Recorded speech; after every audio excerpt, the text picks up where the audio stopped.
South Africa's Auditor-General Tsakani Maluleke revealed troubling local government audit outcomes for the 2022-2023 financial year.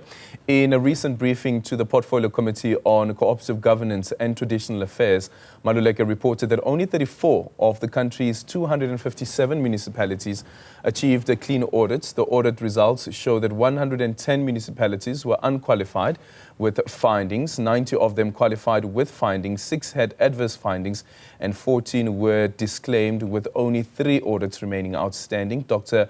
Harlan Cloete is a local government expert from the University of the Free State who now joins us to unpack this. Dr. Cloete, a very good morning to you. Thank you so much for making time for us this morning. So when the Auditor General's report came out, what jumped at you?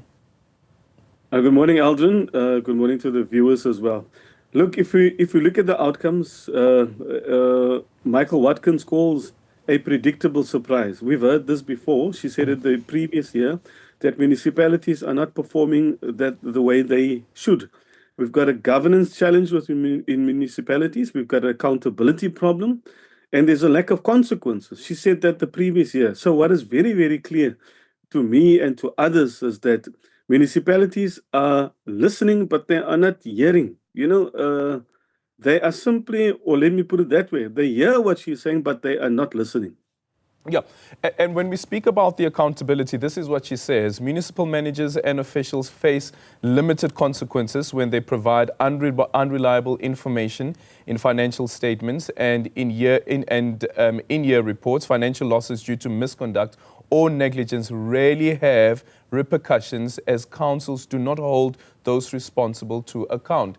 So council has a duty to hold those people that are appointed accountable. Then how do we ensure that council actually does hold them account without the political interference? Because sometimes we hear from political parties that you would find that a governing party would block any repercussions against a municipal manager.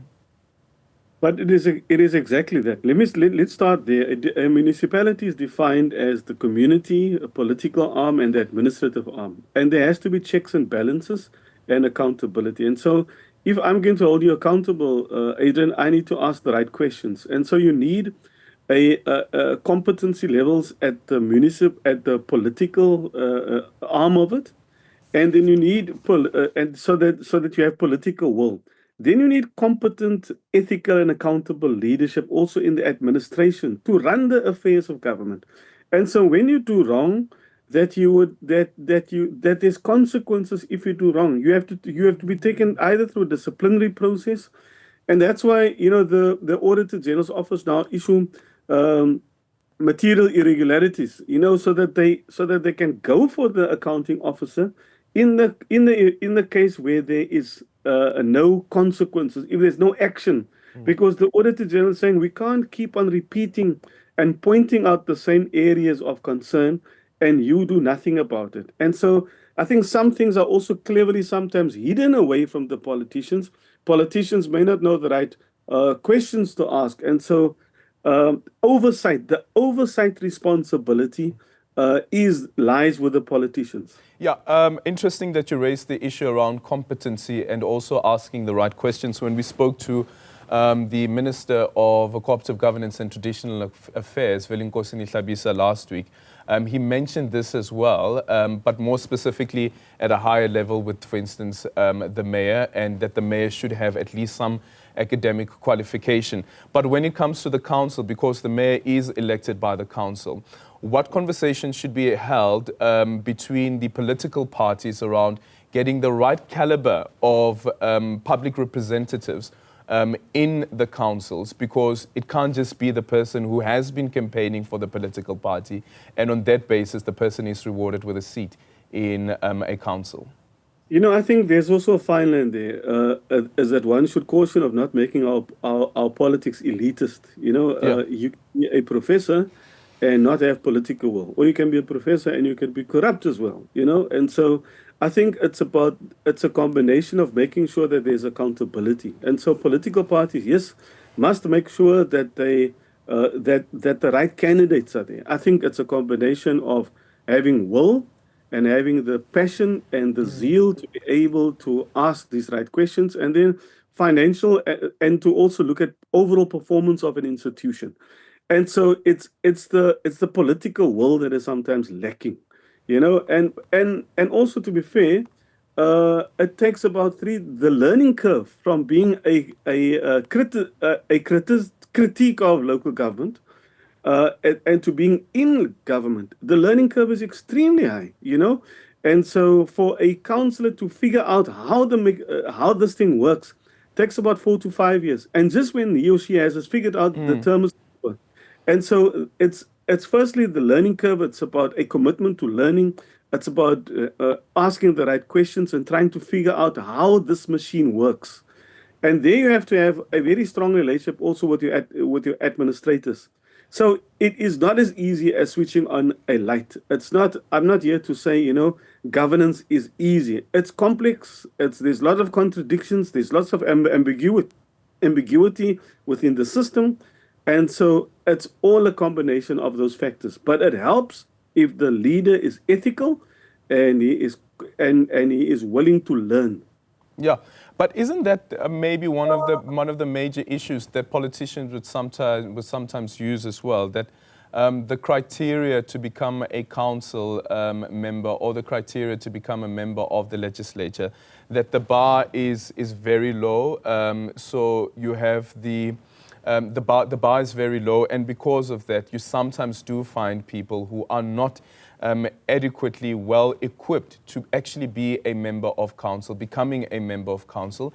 And then it is characterized as being elitist if you say that let's bring in educated people. Sure, bringing in an educated person does not necessarily mean that the person is ethical, but there is a level of competency that is required. For instance, to study a financial statement and ask the right questions. Yeah, I think it's about being able to ask the right questions. Yeah, you are right, and yes, the bar is very low, and the stakes are so high. You can and being a counselor often is the first step into the middle class. Yeah. All of a sudden you are now elevated. Your status and your standing in the community is elevated. You operate now with 1 or 2 cell phones, and you are so busy. That is what communities are telling me, and so the learning curve is so high. I mean, reading financial statements, making sure that, and it's a highly intimidating environment. You are surrounded with people that are appointed because of their competence. But, democracy starts at the door of the municipality. It's about being able to ask the right questions. I think one of the previous ministers, Shepherd and Tlatlana, used to say, you don't need to be a professor to see that we've got a problem. And so it's being able to ask the right questions and to keep on asking. And if you are a counselor listening here, asking questions is not a sign of weakness, it's a sign of strength. And so you need to keep on asking. You need to make an appointment with financial officers to explain financial statements so that you know what are the right questions to ask. So it's a learning curve, but you have to be teachable, and sometimes we see a lot of arrogance even amongst politicians, because if I don't know, if I know I'm out of my depth, what do I do? I pull rank. And I remind you, you need to know your place. I'm the counselor, and so it is those dynamics and nuances present in municipalities, what people tell me, and we need to do much more in this country in terms of managing the development of people, and that includes councillors. Yeah. Here's another one. Leading into the elections, various political parties had their manifestos, of course, that they've made public. One of those political parties, the EFF, they've at least called for doing away with the provincial legislative layer. Like, let's do away with that, so that you only have 2 spheres of government, which would be you have national government and then you have the local government. Do you think that something like that could actually help speed up service delivery, and also when intervention is required, it is much quicker? Look, it's an old debate. There's an argument that says we don't need district municipalities, because the layer of government is that you've got provincial sphere, national, and local, and they're all interdependent. But at the local, you also have the district municipalities, and so sometimes communities wonder, who's now do we have a super mayor? Is the district mayor better than the local mayor? So the B or the C, and so I think, with the district development model that is being proposed, the theory is that you'll have one plan for a district, and so some would argue that that either province or district. The point here is that we need more efficient and more effective government, you know, and sharper democracy starts locally. And for the last decade or so, we know that municipalities are in trouble. There's an inability. There's a capability problem as well there. You know, some municipalities, they simply can't get the job done. You know, it's about procedure, it's about systems, it's about making sure that we deliver. And so if we're going to turn the fortunes of South Africa around, that conversation shouldn't start with a national dialogue. It should start with a local dialogue. What is it that we are saying to one another?